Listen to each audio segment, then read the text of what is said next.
Class 11 students, good morning. So already we learnt the general introduction for general economics. Now we are going to learn the first chapter in microeconomics. Okay, what is the name of the chapter? Introduction. Before that, how many volumes we are all going to learn in class 11th? 2 volumes we are all going to learn. The first one is the microeconomics. The second one is the statistics. Already I told you. So what is the first chapter in microeconomics? Introduction. Okay. So what are the 2 types of economics? What are the types of economics? It is 2. One is the microeconomics. Other one is the macroeconomics. These are all the types of economics. So in micro, what is the meaning of the micro? Study an individual unit. How can we explain? Study an individual unit. You take your father. He earns. He spends. He saves. See, a single person's income, a single person's consumption behavior, a single person's saving habit, everything we are all studying, that time it comes under the microeconomics. So, study an individual unit. See, what is the other name of microeconomics? Price theory. What is called as a macroeconomics? Macroeconomics is nothing but study and aggregate. That means total. If you study anything in a total wise, otherwise in an aggregate level, that time it is called as the macroeconomics. Example, single person's income is called as the microeconomics. On the other hand, national income, if you want to learn, that time it comes under the macroeconomics. So what are the types of economics? Micro and macro. Micro means study in an individual unit. Macro means study in an aggregate level or the total level. It's called as the macroeconomics. Is it clear? That is the first introduction of this chapter. The second one is the what is called as an economy. What is called as an economy? The economy is nothing but it's a system.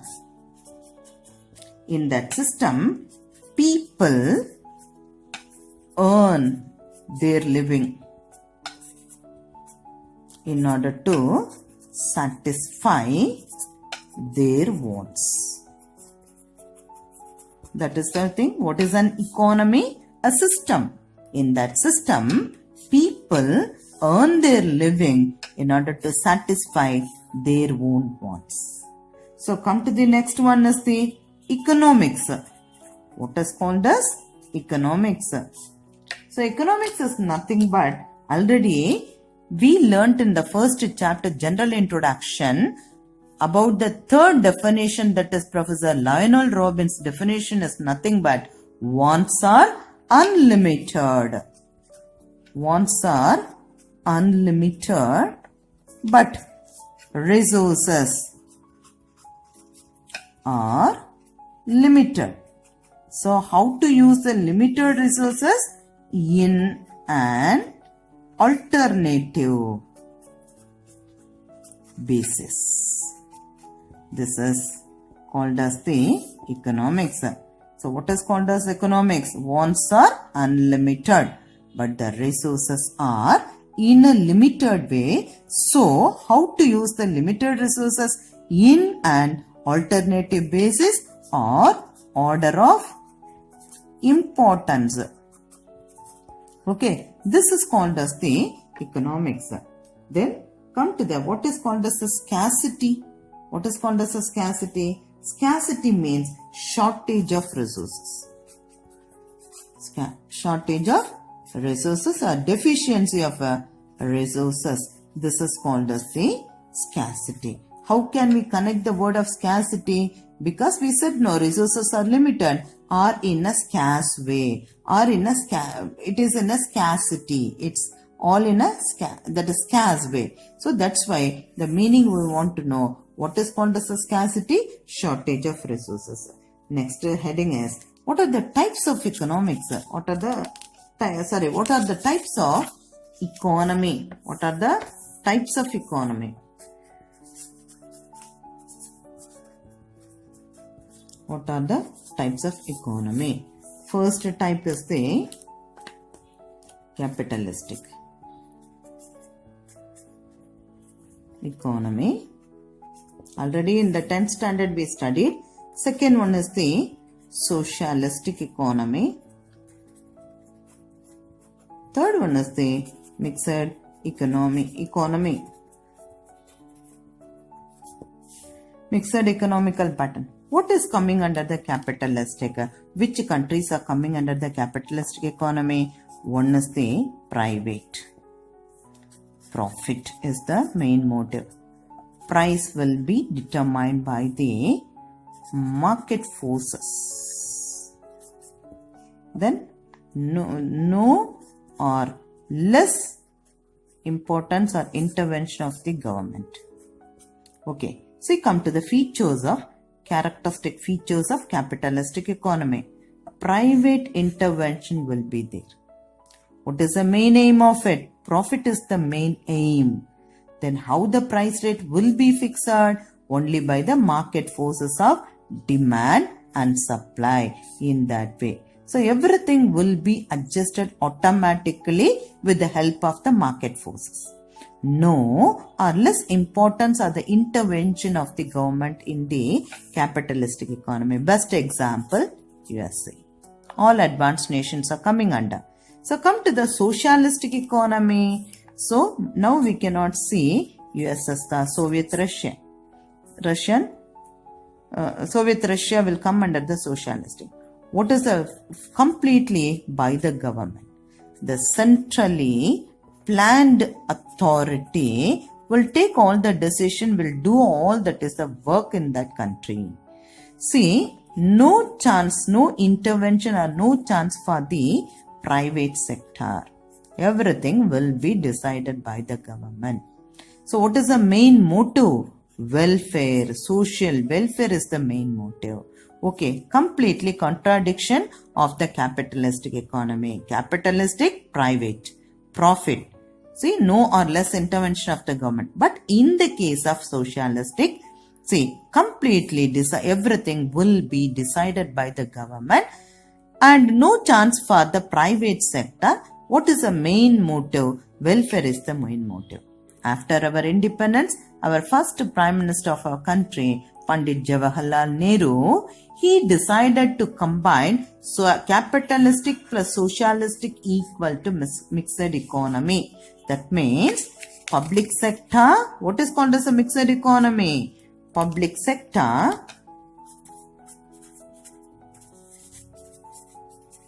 plus private sector equal to mixed economy. So India, it started to follow from the year of 1950 onwards. This scheme, this economical setup was brought by our first Prime Minister of our country, Pandit Jawaharlal Nehru in India. The next one is whatever economical system, economical pattern you have, they have to meet any one, otherwise all three central problems of an economy. What is that? The central problems. Often, what type of? Either you belong to capitalistic or socialistic or mixed economical pattern, we have to come across any one of the problems of that is the country. This is called as a central problems. What are the reasons or the causes for the central problems? Again, we will come to know wants are unlimited, but resources are in a scarce manner or in a limited manner. Resources are in a limited way. So we have to use the limited resources in an alternative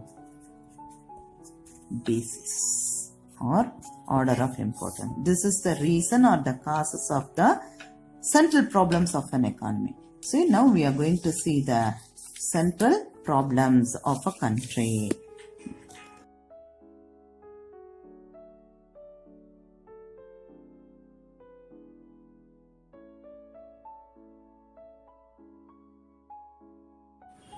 Come to the economic problems. There are 3 economic problems. What is the first one? What to produce and in what quantity. It's a major thing. What to produce and in what quantity. The second problem is how to produce. The third question is, third problem actually, this is called as the for whom to produce. So 3 central problems. Whatever economical setup you belong to, you have to come across any one of the problems. Okay, what to produce and in what quantity. That means what type of commodity you have to produce. Because already we learned resources are in a limited way. So we have to use the limited resources in an effective way. So what are the choices we have to produce the goods? Either you have to produce the consumer good or capital good. Other part, that's a luxurious good. Or which one now? That is basic necessaries. There are 2 options, either consumer good or the capital good. That is luxurious or basic necessaries. What type of commodity you have to produce? What is called as a consumer good? Consumer good is nothing but it satisfies current wants of the people. It's a final good. It's a final good and it satisfies the current wants of the people. Is it clear? Capital good, that is with the help of it we can produce other good. So with the help of it we can manufacture or produce other good. That good is called as a capital good. Luxurious thing, you know, that is car as well as other things under basic necessaries, food, medicine, that type of goods.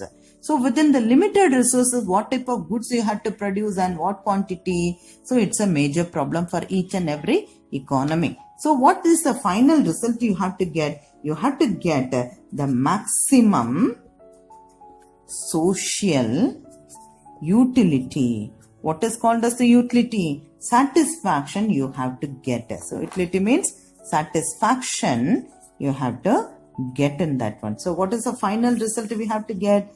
Maximum social utility you have to get. What type of commodities you can produce. This is a major problem for the economies. What is the first problem? What to produce and in what quantity. So come to the second problem. How to produce.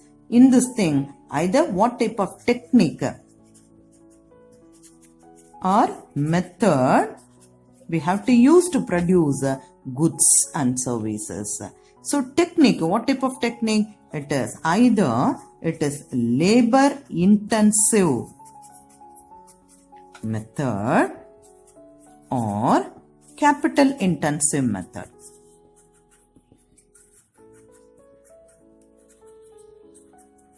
In the labor intensive method, more labor and less machinery we are all using. But it solves unemployment situation. Which one? No, it solves the unemployment situation. But that's a production. If you compare, production will be compared to the capital intensive method, production will be little bit less.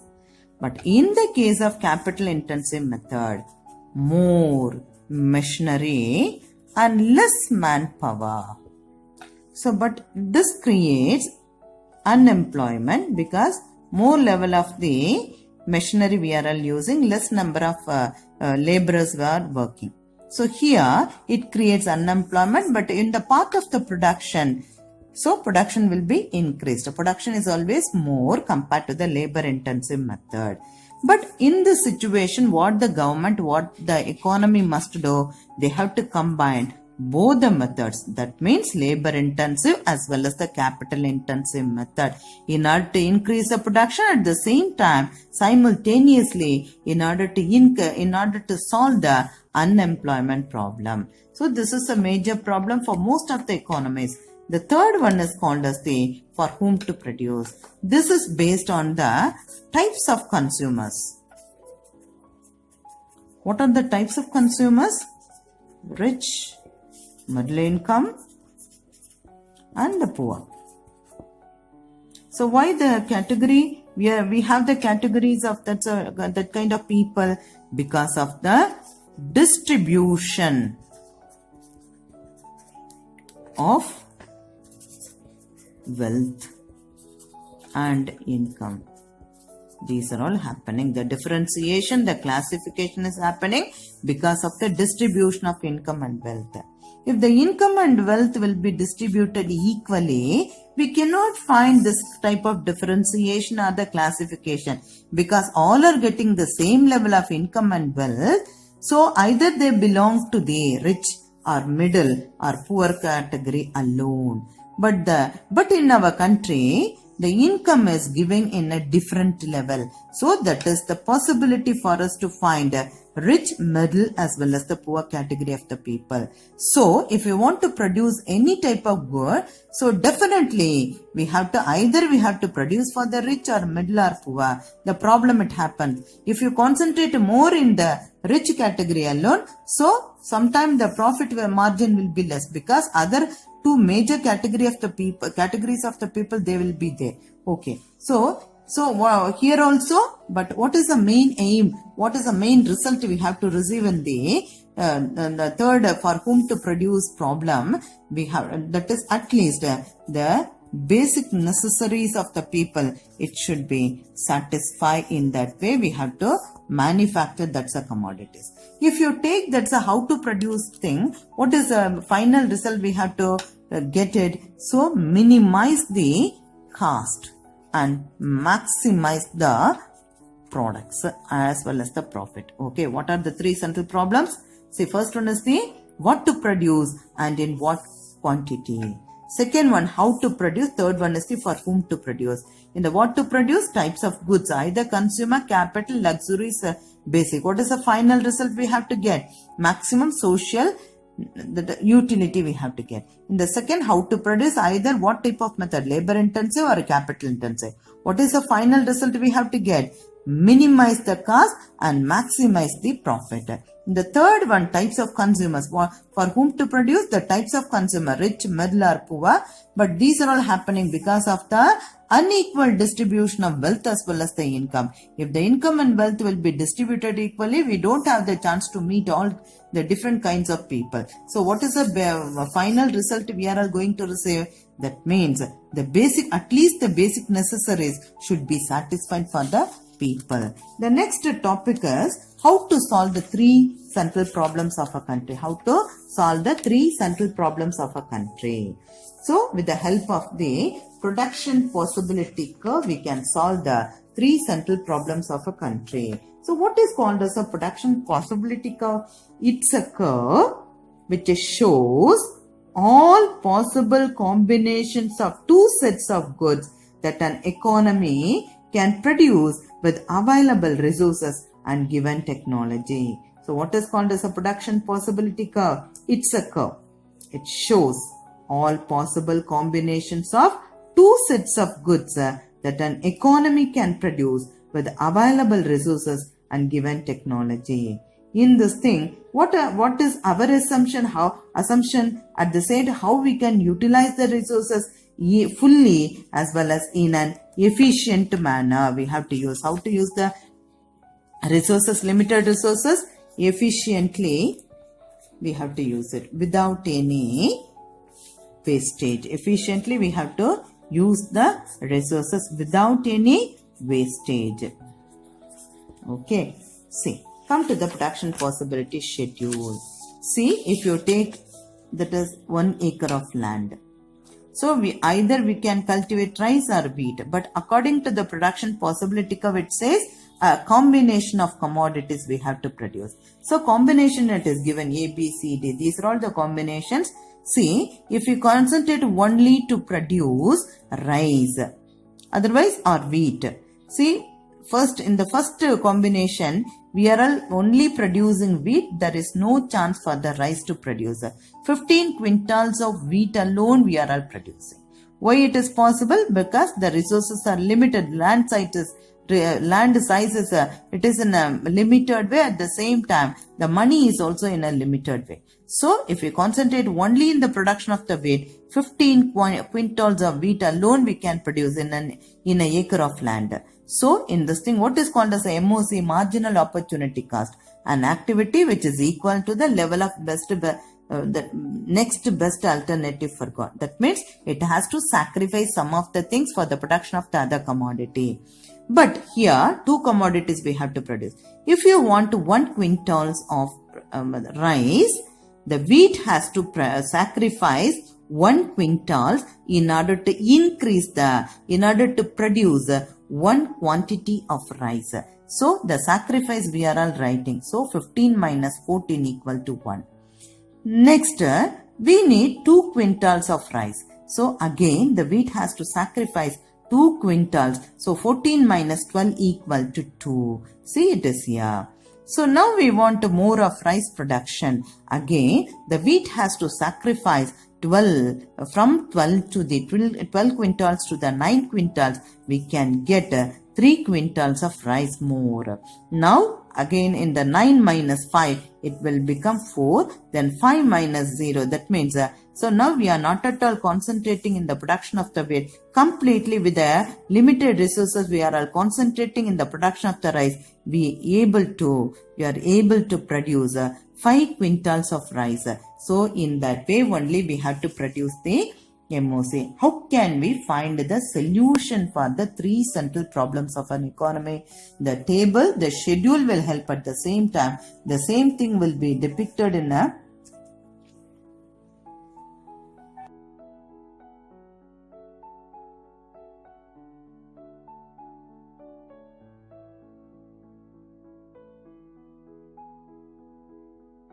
Now we will see the production possibility curve. So in the y-axis we are all measuring wheat. In the x-axis we are all measuring the rice. Usually independent variable will be shown in the y-axis and we are all indicating the dependent variable in the x-axis. So dependent will be in the x-axis. Independent variables always it will be in the y-axis. So wheat will be the independent variable and rice will be the dependent variable. Take the 3 curves. The center line, the central curve now, it says the production possibility curve. This is the production possibility curve. See, within the limited resources, in various ways we are all producing both the goods together. But how we can find the solution for the 3 central problems? If you stand any one of the point on the green line, that means we are all using full and efficient way of that resources. But if you want to move in the rightward shift, the growth of resources, that means with the invention or the innovation with the new type of techniques if you use, there is a chance for us to move on to the growth of resources. Leave it this thing. Come to the down line. What it says? It says about the underutilization of the resources. But your target is to make or stand any one of the point on the line. But your level, it comes down to the leftward shift. It says about the underutilization of the resources. Because you are all not utilizing the resources in an efficient way. You are all wasting. How these are all happening? If you have the outdated technology.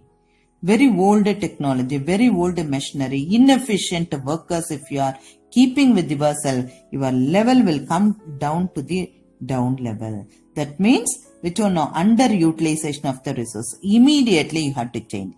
Now what is the first problem? What to produce? See, you are not able to reach that level. Immediately you change the commodity from the consumer good to the consumer capital good, or if you are producing the basic necessities, please you move on to the luxurious good. You will find the answer for the first problem. Come to the second one. Either you have to use the labor intensive or capital intensive. You are not able to produce up to that level. Please you change the technique. If you are there in the capital intensive, please you move on to the labor intensive method. In India, which method is the best one? Labor intensive, because we have in an abundant level the labor force. Okay. So how to find out the solution for the third problem? What is the third problem? For whom to produce? You are not able to produce up to that level. Please you change the type of consumers. Next part is the positive and normative economics.